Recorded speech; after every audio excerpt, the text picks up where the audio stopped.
Oh, Hi guys, welcome back to my channel. I'm Isabel Tanas. Ngayon guys, naata sa teris karon, nag-standby kay pretty hangin na tanawa guys. Ang akong kuyog ron guys, ako mga ate, si Ate Gemma and si Ate Ella. Karon guys, may mahimo. Guys, mag-standby ko di mag-vlog lang mi para namin malingaw-lingaw and mari na mga hangin kayo, hindi kayo kuan, hindi kita audit to view and nindot kista na. And karon guys, na ako diri sa terrace kay nag-standby ko. And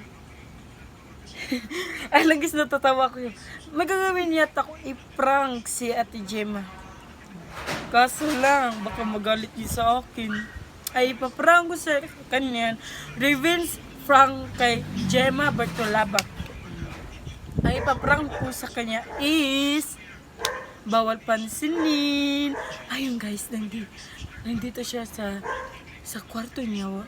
Hindi tayo masyadong maingay. Sige, pakitain na siya. At minsan ko. At niya boss.